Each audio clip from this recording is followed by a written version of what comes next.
ॐ अज्ञानतिमिरान्धस्य ज्ञानाञ्जनशलाकया चक्षुरुन्मिलितं येन तस्मै श्रीगुरवे नमः। वाञ्छाकल्पतरुभ्यश्च कृपासिन्धुभ्यैव च पतितानां पावनेभ्यो वैष्णवेभ्यो नमो नमः। श्रीकृष्ण चैतन्य प्रभो नित्यानंद श्री अद्वैत गदाधर शिवसदि गौरभक्तवृंद। हरे कृष्ण कृष्ण कृष्ण हरे हरे, हरे राम राम राम हरे हरे। हरे कृष्णा। कल के प्रसंग में हम लोगों ने बुद्धि के विषय में विस्तृत रूप में चर्चा की। वहां पर हमने देखा कि जो अर्जुन है, अर्जुन को जो मोह की उत्पत्ति हुई है वो कहाँ हुई है? बुद्धि में उसकी। क्योंकि मोह का कारण क्या है? अज्ञान, अविद्या। और अविद्या बताया था 4 प्रकार की होती है। तो अनित्य वस्तु को नित्य समझना, अनात्म को ही आत्मा समझना, जैसे शरीर को ही ये आत्मा समझना, अपवित्र वस्तु को पवित्र समझना। इस प्रकार से जो बुद्धि की उत्पत्ति, बुद्धि में ही मोह हो रहा है। तो अब भगवान ने बुद्धि के ऊपर यहाँ पर काफी विशेष रूप से जोर दिया है और दूसरे अध्याय में दिया है और पूरी गीता में ही हर जगह उन्होंने बुद्धि की बात की है। जैसे अगर हम देखते हैं तो बुद्धि योग की बात की है उन्होंने, दूसरे अध्याय से ही शुरू कर दिया था कि तुम बुद्धि की शरण में जाओ, बुद्धि योग की शरण में जाओ, बुद्धम शरणम अन्विच्छ। तो वहां पर फिर अब हम देख रहे हैं कि जैसे गीता में 3 षष्टक बताए थे। पहला षष्टक मतलब अध्याय 1 से लेके 6 तक। तो अध्याय 1 से लेके 6 तक जब अपनी बात कही कर्मयोग की, प्रधानतः कर्मयोग की, उसमें अष्टांग योग भी शामिल है। तो उसमें भगवान ने 6ठे अध्याय में फिर बुद्धि योग की बात की है। उसी प्रकार से जब हम लास्ट वाले षष्टक में देखते हैं, अर्थात 13वें से लेकर 18वें अध्याय में, तो उसमें भी लास्ट में 18वें अध्याय में भगवान फिर बुद्धि योग का आश्रय लेने के लिए बात कर रहे हैं। और बीच में 7वें अध्याय से 12वां अध्याय जो भक्ति योग का है, तो उसमें तो उसके बीच में ही बिल्कुल 10वें अध्याय में ही बुद्धि योग के बारे में बहुत डिटेल में बताया है कि ये बुद्धि योग कैसे प्राप्त होता है। तो अगर हम पहले देखते हैं, सबसे पहले 6ठे अध्याय में, तो इसमें बोल रहे हैं तत्र तम बुद्धि संयोगम लभते पौर्वदैहिकम यत्ते च ततो भूयः संसिद्धौ कुरु नंदन है। इसका प्रसंग चल रहा है कि जब अर्जुन ने पूछा था कि अगर मान लीजिए कोई व्यक्ति बीच में ही साधन करते करते मृत्यु को प्राप्त होता है तो उसका क्या होगा, उसकी गति क्या होगी, उस प्रकार के जब प्रश्न पूछा था तब भगवान ने बताया था कि उसका जो भी उसने साधन किया है इस जन्म में वो उसका नाश नहीं होता। क्योंकि धर्म परमार्थ के लिए कोई भी साधन किया जाए, भगवान के लिए कोई भी साधन किया जाए, वो कभी भी नाश नहीं हो सकता। तो वहां पर बता रहे हैं कि भगवान 2 प्रकार की उसमें गति बताई हैं, वो हम 6ठे अध्याय में आगे डिटेल में डिस्कस करेंगे। लेकिन यहाँ पर वो बता रहे हैं कि जब वो पहले वाले शरीर में उसने जो भी साधन किया है वो तत्र तम बुद्धि संयोगम, उस जो बुद्धि संयोग, जो उसको बुद्धि योग पहले प्राप्त हो चुका था पिछले जन्म में, वही उसको एज इट इज दोबारा से वो प्राप्त कर लेता है। लभते पौर्वदैहिकम, पूर्व जन्म का जो भी संग्रह किया हुआ उसका बुद्धि संयोग है, वो वाला योग जिसको अनायास ही संस्कार वश प्राप्त हो जाता है, उसके लिए उसे कोई प्रयत्न नहीं करना पड़ता। और फिर उसके प्रभाव से वो फिर भगवान की ओर और भी तेजी से आगे बढ़ने की कुछ चेष्टा करता है। अपनी भगवान की प्राप्ति करने के लिए वो क्या करते हैं? यत्ते माने यत्न पूर्वक, च ततो भूय, भूय माने दोबारा से, तो यत्ते च ततो भूय संसिद्धौ कुरु नंदन, संसिद्धि मतलब सिद्धि की प्राप्ति करना चाहता है, भगवत प्राप्ति करना चाहता है। लेकिन ये उसको जो बुद्धि योग है, ये उसको पूर्व जन्म के जो संस्कार थे उसके कारण अनायास ही मिल गया है। इसी प्रकार से 18वें अध्याय में बता रहे हैं भगवान, जब कर्म को समर्पण करने की बात हो रही थी तब बताया है चेतसा सर्व कर्माणि मयि सन्न्यस्य मत्परः बुद्धि योगम उपाश्रित्य मच्चित्तः सततम भव। 18वां अध्याय 57वां श्लोक है। पहला वाला था 6ठा अध्याय का 43वां श्लोक। तो इसमें बता रहे हैं चेतसा सर्व कर्माणि मयि सन्न्यस्य मत्पर है, यानी कि जितने भी तू कर्म करता है किसी भी प्रकार के, यत करोषि यदश्नासी यज्जुहोषि ददासी यत, जो भी तू खाता है, पीता है, चलता है, जो भी यज्ञ करता है, जो भी तप करता है, वो सारे प्रकार के कर्म मई संन्यास्य मत पर है, मेरे को अर्पण कर दे और मेरे परायण हो जा, यानी मेरे ऊपर ही आश्रय हो जा हर तरीके से, और इस तरह से अपने चित्त को कर ले। और फिर बुद्धि योगम उपाश्रित, फिर बुद्धि योग का आश्रय लेकर, बुद्धि योग का आश्रय लेकर उपाश्रित मत चित्त सततम भव, अपना चित्त को मुझ में निवेशित कर दे। यहां पर भगवान ने चित्त की बात की है, जिसकी हम आगे इसके बाद अभी चर्चा चित्त की ही चलने वाली है। तो भगवान हमसे क्या मांग रहे हैं? भगवान कह रहे हैं कि तू बुद्धि योग का आश्रय ले, यानी कि इस बात को समझ जा और फिर अपने चित्त को मुझको दे दे। मत चित्त, मेरे चित्त वाला हो। मत चित्त सततम भव, सततम माने निरंतर, निरंतर तू अपने चित्त के अंदर मेरी ही धारणा कर। यही सोच कि बस मैं ही हूं, हमेशा मेरा ही ध्यान रख, जो कुछ भी करे उसके पीछे मैं हूं होना चाहिए, मेरा ही अवलंबन कर और निरंतर मुझ में चित्त वाला हो। क्योंकि इस प्रकार जब तू चित्त वाला हो जाएगा तो तेरे जितने संकट हैं उसको तू अनायास पार कर जाएगा। और फिर आगे और बता रहे हैं कि अगर अहंकार वश ऐसा नहीं करता है तो तेरा नाश हो जाएगा। तो इसको हम अहंकार के चैप्टर में ले लेंगे। तो यहां पर भी भगवान बता रहे हैं कि बुद्धि योग की महिमा, कि बुद्धि योग क्या है। फिर 10वें अध्याय में बिल्कुल क्लियरली भगवान ने बता दिया है कि बुद्धि योग क्या तुम खुद प्राप्त कर सकते हो, क्या हम अपने आप अपनी चेष्टा से इस बुद्धि योग को प्राप्त कर सकते हैं। जैसे हम अभी कोशिश कर रहे हैं कि हम अपनी बुद्धि को परिष्कृत कर रहे हैं, ये सब गीता का ज्ञान अर्जन करने, लेकिन क्या ये बुद्धि योग हमें प्राप्त होगा इस तरह से? तो वहां पर बता रहे हैं कैसे प्राप्त होगा और किसको प्राप्त होता है। तेषाम सतत युक्तानाम भजताम प्रीतिपूर्वकम ददामि बुद्धि योगम तम येन मामुपयान्ति ते। ये बहुत इंपॉर्टेंट श्लोक बताते हैं गीता में। 10वें अध्याय का 10वां श्लोक है। तेषाम, तेषाम माने वो लोग, जो लोग क्या है, सतत युक्ता नाम, जो भगवान में लगातार लगे हुए, निरंतर। सतत शब्द पहले भी आया था, सततम भव, यहां पर भी सतत आ रहा है। तो वो निरंतर भगवान में लगना होगा। कैसे? तैल धारावत, जैसे धारा जो तेल की होती है वो बीच में से टूटती नहीं है, इसी प्रकार से निरंतर भगवान का स्मरण होगा। तो तेषाम सतत युक्ता नाम, जो मुझसे सतत युक्त हो चुके हैं, मुझसे जुड़ चुके हैं। भजताम, जो मेरा भजन करते हैं। प्रीति पूर्वकम, कैसे भजन करते हैं? प्रीति के साथ। यहां पर बड़ा इंपॉर्टेंट है कि भगवान को प्रीति बहुत अच्छी लगती है। हमको भी सबको प्रेम अच्छा लगता है कि कोई हमें प्रेम करे, कोई हमें अपना माने, हम सबको अच्छा लगता है। क्यों? क्योंकि भगवान को यही बात अच्छी लगती है तो हमें भी अच्छी लगेगी। तो जो प्रीति पूर्वक मेरा भजन करता है, फॉर्मेलिटी नहीं कर रहा है, वो दिखाने के लिए नहीं कर रहा है, हरे कृष्णा कृष्णा कृष्णा, किसी को दिखाना नहीं है, उसको उसके बिना रहा ही नहीं जा रहा है, उसका स्वभाव बन गया है। क्योंकि हमारा जब तक भजन करने का स्वभाव नहीं होगा तब तक निरंतरता नहीं आएगी। हम आधा घंटे 1 घंटे भगवान का नाम लेके उसको भगवान को पैक करके रख देंगे, ठीक है, हम मंडे से लेके और फ्राइडे तक तो ऑफिस का काम करेंगे और सैटरडे संडे ठीक है थोड़ा बहुत आपका भजन कर लेंगे, क्योंकि हमारे पास थोड़ा सा टाइम होता है। तो ऐसे तो काम चलेगा नहीं। क्या भगवान प्राप्ति करने के लिए निकले हैं हम लोग। एक छोटा सा धन कमाने के लिए आदमी कितना पढ़ाई करता है, 20 साल तक लगातार पढ़ता रहता है, 22 साल तक लगातार आंखें खराब करता है, 8-8 घंटे पढ़ता है, उसके बाद जाके धन कमाने के योग्य हो पाता है। और यहाँ हम कहाँ चले हैं? भगवत प्राप्ति के लिए, साक्षात भगवान की प्राप्ति के लिए, उसको प्राप्त करने के लिए। तो क्या सतत नहीं चाहिए? जब एक पढ़ाई के लिए हम 8 घंटे दे सकते हैं तो भगवान के लिए क्या हमें 24 घंटे कम है? 24 घंटे भी कम है। फिर इस प्रकार से सतत युक्तानाम भजताम प्रीति पूर्वकम, जो मेरा भजन करता है। ददामि बुद्धि योगम तम, तब क्या होता है? कृपा पूर्वक, जब मुझे कृपा हो जाती है मैं उस पर कृपा करता हूं। जरूरी नहीं है कृपा करूं, मेरी मर्जी है। तो ददामि बुद्धि योगम, तब मैं उसको बुद्धि योग देता हूं। बुद्धि योग का मतलब तत्व ज्ञान, उसको मैं तत्व ज्ञान दे देता हूं कि मैं क्या हूं और मुझे मैं क्या हूं, भगवान का तत्व क्या है, जगत का तत्व क्या है, आत्म साक्षात्कार, आत्मा कैसी है, ये सब चीजें भगवान खुद ही देंगे। ददामी, मैं देता हूं। ये न मामू पयांति थे, जिसको प्राप्त करके वे मुझे प्राप्त कर लेते हैं।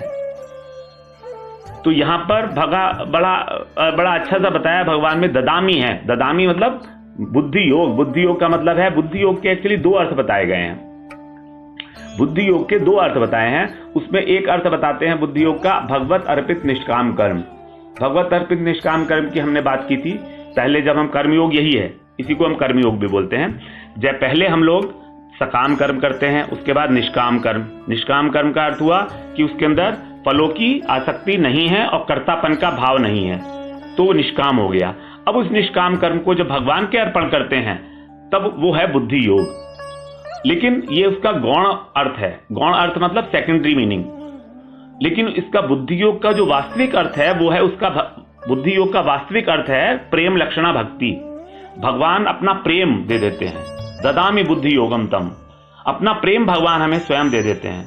और ये भगवान देते हैं अपनी, ये देखते हैं, हमारी चेष्टा को देखते हैं, हमारे प्रयत्न को देखते हैं कि हमारा कितना प्रयत्न है।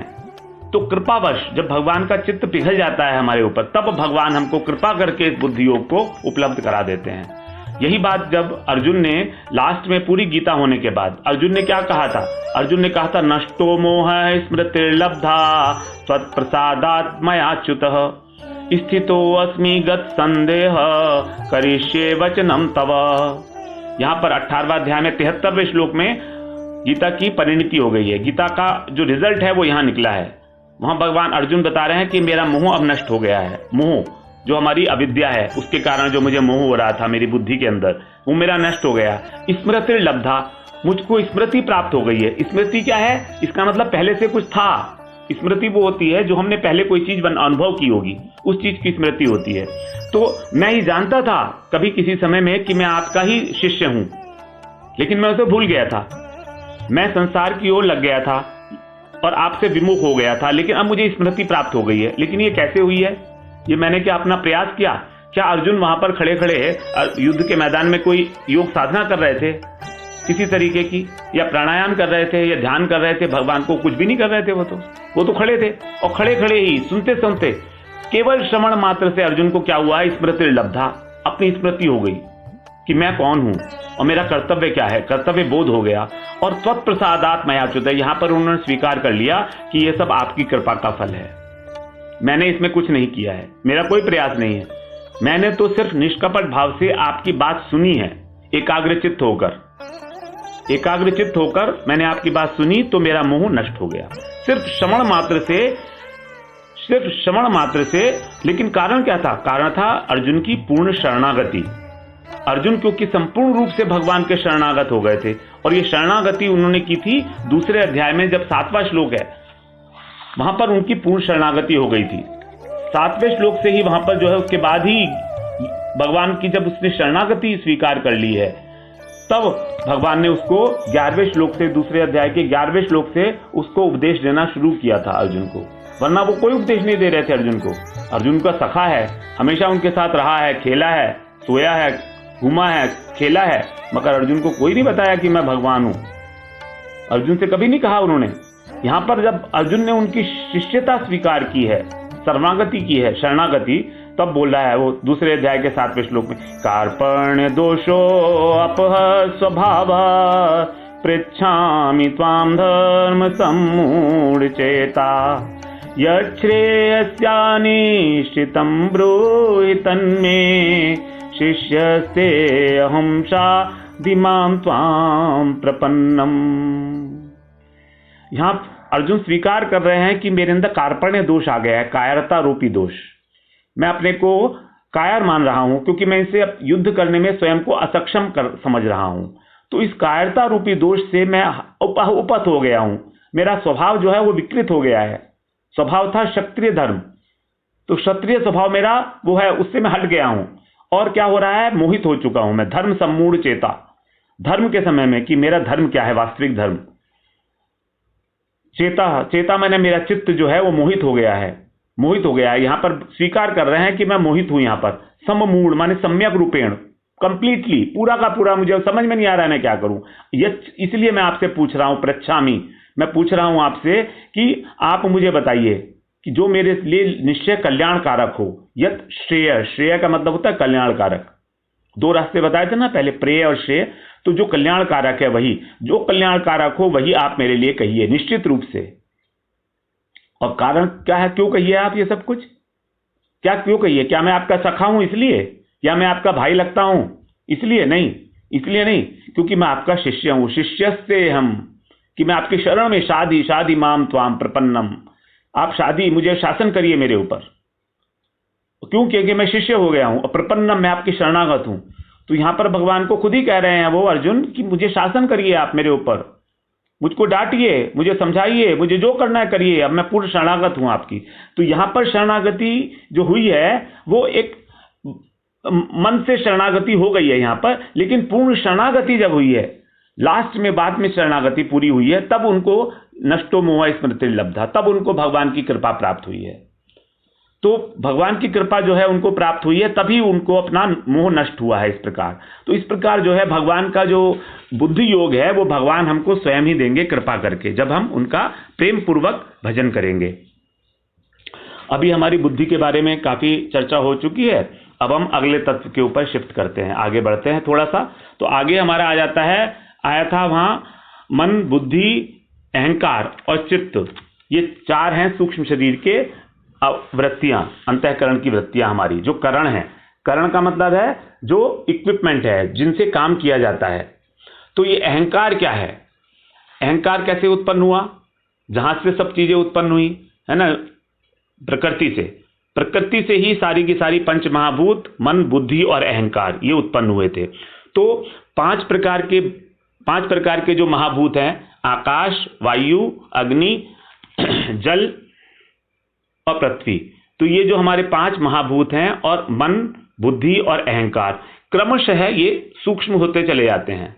क्रमशः पृथ्वी सबसे ग्रॉस है, स्थूल है, उसके बाद पृथ्वी के बाद जो सूक्ष्म है पृथ्वी से वो जल है, जल से ज्यादा सूक्ष्म हो जाती है अग्नि, अग्नि से वायु, वायु से सूक्ष्म है आकाश, आकाश से भी सूक्ष्म हो जाता है मन, और मन से सूक्ष्म है बुद्धि, और बुद्धि से भी सूक्ष्म है अहंकार। तो जैसे जैसे सूक्ष्मता बढ़ती है वैसे वैसे ही इनका बल भी बढ़ता है, इनकी श्रेष्ठता भी होती है, ये ताकतवर होते चले जाते हैं। इस प्रकार ये सब प्रकृति से उत्पन्न हुए। और जो चीज प्रकृति से उत्पन्न होती है, प्रकृति शब्द कहां से आया? प्रकृति, प्रमस प्रथम, सबसे पहली कृति जो है भगवान की वो है प्रकृति, जिसको हम माया भी बोलते हैं। तो प्रकृति क्या है? प्रकृति भगवान की शक्ति है जो उनसे सबसे पहले उत्पन्न हुई। उत्पन्न क्या हुई? वो है ही भगवान के स्वरूप में ही है। तो उस प्रकृति से जो भी वस्तु उत्पन्न होगी उसको बोलते हैं प्राकृत, वो प्राकृत वस्तु होगी। और भगवान क्या है? भगवान अप्राकृत वस्तु हैं। तो जो चिन्मय वस्तु है वो है अप्राकृत, और जो जड़ वस्तु है जो प्रकृति से उत्पन्न हुई है वो है प्राकृत। प्राकृत और अप्राकृत ये शब्द आगे आएंगे, इसलिए अभी इसको जान लेना इसलिए जरूरी है। तो अब इसी प्रकृति से उत्पन्न हुआ है ये हमारे पंच महाभूत, और पंच महाभूत से बना है हमारा शरीर, स्थूल शरीर। और सूक्ष्म शरीर भी हमारा क्या है? अंतःकरण की एक वृत्ति है, उसी की एक वृत्ति हो जाती है अहंकार। अहंकार का मतलब क्या है? अहम प्लस आकार, अर्थात हमारा अहम, अर्थात मेरा मैंपन, इसको अहंता भी बोलते हैं। तो मेरी अहंता जब एक आकार ग्रहण कर लेती है तब उसको बोलते हैं अहंकार। अब जब इसने आकार ग्रहण कर लिया, एक इसकी शेप आ गई, एक एब्स्ट्रैक्ट शेप है, दिखाई नहीं देती है लेकिन है। तो अगर इसकी इसका अस्तित्व हो गया अहंकार का, इसकी सत्ता एश्योर हो गई, तो फिर क्या करेगी? फिर ये कुछ काम करेगा ना, क्योंकि ये तो वृत्ति है, करण है। करण का मतलब क्या है? काम करेगा, करण तो काम करेगा। तो इसलिए अहंकार जो है वो कुछ कार्य करेगा, इसलिए अहंकार को शास्त्रों में बताया गया है क्रिया प्रधान होता है। अहंकार ही क्रिया प्रधान होता है। हमारी जो भी क्रियाएं हो रही हैं वो इस अहंकार के कारण हो रही हैं। ये अहंकार ही उसके अंदर जो है मेन पॉइंट है कि अहंकार ही हमको क्रिया के अंदर जो है प्रवृत्त करता है। जैसे अगर हम उदाहरण देखें कि अगर मुझे ये अहंकार नहीं हो कि मैं पिता हूं, तो फिर मैं अपने पुत्र का पालन क्यों करूंगा? अगर मुझे ये अहंकार नहीं हो कि मैं मैनेजर हूं ऑफिस के अंदर, तो मैं मैनेजर वाला काम क्यों करूंगा? जब मुझको डेजिग्नेशन दिया जाता है ऑफिस में, जैसे जब हम ऑफिस में ज्वाइन करते हैं तो कई बार क्या होता है, हम लोगों को इमीडिएटली कोई भी पोस्ट नहीं दी जाती है, तो बोलते हैं थोड़ा वेट करो आप। तो हमारा सैलरी तो चालू हो गई लेकिन हमने अभी कोई काम नहीं करा, हम सुबह जाते हैं शाम को आ जाते हैं, और बोलते हैं अभी 1-2 दिन में डिसाइड हो जाएगा कि तुमको कहां पर लगाना है। तो वो हमको मैनेजर लगा देता है कि आप मैनेजर सेल्स हो।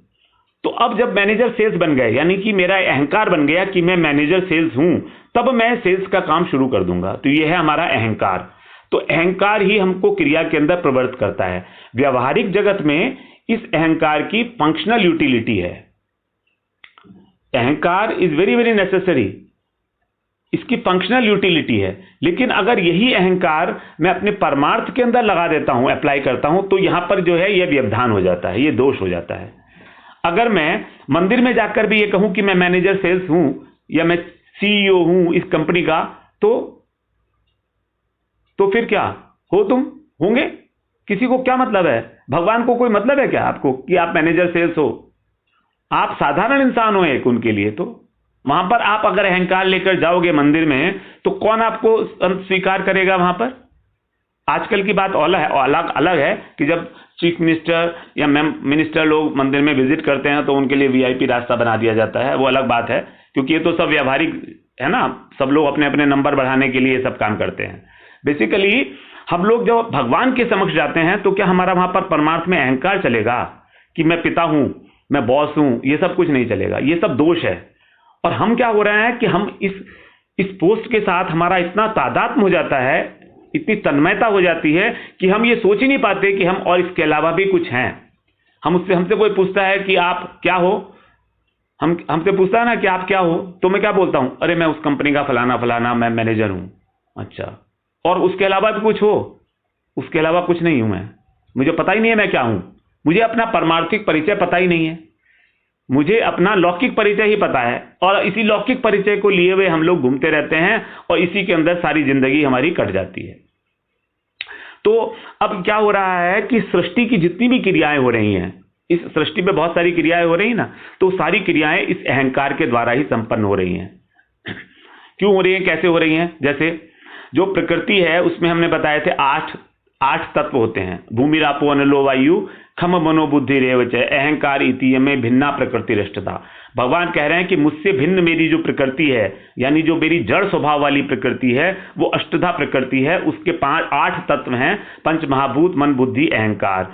तो ये जो पांचों तत्व हैं, अब क्योंकि भगवान ने एक ही श्लोक में सारे डाल दिए, ये भूमि रापो अनलो वायु खम मनो बुद्धि रेव च, मन बुद्धि रेव च लगा दिया, यानी और ये 5 हैं और मन बुद्धि भी है, अर्थात कि ये एक ही जगह पर लिखे गए हैं, एक ही जाति के हैं ये पांचों, ये 8 के 8, ये 8 के 8 एक ही जाति है, इनकी जाति एक ही है, अर्थात जाति का मतलब जड़ है।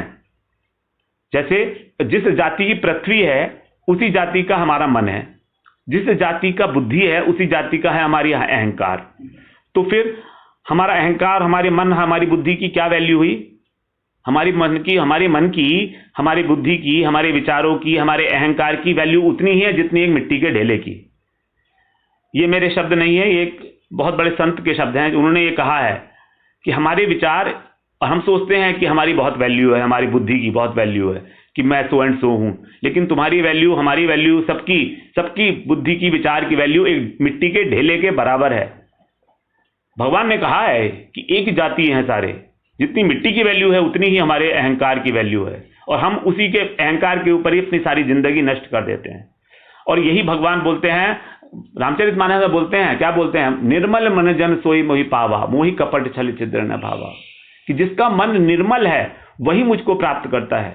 मुझे कोई कपट, कोई छल, कोई छिद्र, कोई अभिमान, जरा सा भी अभिमान भगवान को पसंद नहीं है। जिस किसी भक्त में थोड़ा सा भी अगर अभिमान आया तो भगवान ने उसको उसी क्षण उसको नष्ट कर दिया गया, उसी क्षण नष्ट कर दिया। अर्जुन को भी अभिमान आया था कि मैंने महाभारत का युद्ध जीत लिया है, बाद में भगवान ने किस तरीके से उसको नष्ट कर दिया था, हम उसके बाद में बात करेंगे, लंबा है विषय, वो कथा हो जाती है पूरी। तो इस प्रकार से भगवान हमारा अहंकार कभी भी बर्दाश्त नहीं करते हैं, और हम इसी अहंकार को पोषित करते रहते हैं लगातार। अपने जीवन पर्यंत हम इसी अहंकार को ही पोषित करते हैं कि मैं सो एंड सो हूं, हमारी तारीफ होती है, हमारी प्रतिष्ठा होती है, हमारा मान होता है। तो ये सब अहंकार को पोषण करने का तरीका है। मान सम्मान की भावना, प्रतिष्ठा की भावना हमारे अहंकार को पोषण करने के अलावा और कुछ नहीं है। और अहंकार और ये सब कुछ हमें भगवान से इतना दूर ले जाता है कि हम सोच भी नहीं सकते उसकी। यही है मन के ऊपर कालुष्य, मन का जो कलमश है, जो कीचड़ है, जो चित्त की अशुद्धि है। अभी हम चित्त में बात करेंगे, चित्त की मल को कैसे साफ करना है। तो यही है चित्त की अशुद्धि, जो अविद्या के कारण, अज्ञान के कारण हो रहे हैं। क्यों? क्योंकि हम भगवान के विमुख हैं। हम ये भूल गए हैं कि हमारा स्वरूप क्या है, हम हैं कौन। हम तो ये सोचते हैं कि हम एक पुरुष हैं, हम एक स्त्री हैं, हम एक पिता हैं, हम एक बॉस हैं, हम एक मैनेजर हैं, हम एक पंडित हैं। हमारा स्वरूप क्या है? तो इसके कारण, और अगर हम अहंकार करेंगे तो भगवान ने जैसे बोला अथ चेत्वम अहंकारात न शोषसी विनंक्षसी, 18वें अध्याय में बोल रहे हैं 58वें श्लोक में कि यदि तुम अहंकार करोगे, तुम अहंकार का आश्रय लोगे तो क्या होगा, न शोषसी, तुम मेरी बात सुनोगे नहीं, और सुनोगे नहीं तो तुम्हारा विनाश होगा, अर्थात तुम परमार्थ पथ से भ्रष्ट हो जाओगे। ये वार्निंग दी है 18वें श्लोक में, 18वें अध्याय में लास्ट में 58वें श्लोक में बता रहे हैं, जबकि 73वें श्लोक में भगवान की उसको स्मृति की प्राप्ति हो गई है, इतने पास में ही, एकदम ही। तो भगवान ने उसको सारा सावधान कर दिया कि अगर तुम अहंकार में रहोगे अभी भी तो तुम्हारा नाश बिल्कुल अवश्यम भावी है। अभी आज इतना ही रखते हैं, फिर कल चर्चा करेंगे अहंकार की। वांछा कल्पतरुभ्यश्च कृपा सिंधुभ्य एव च पतितानां पावनेभ्यो वैष्णवेभ्यो नमो नमः।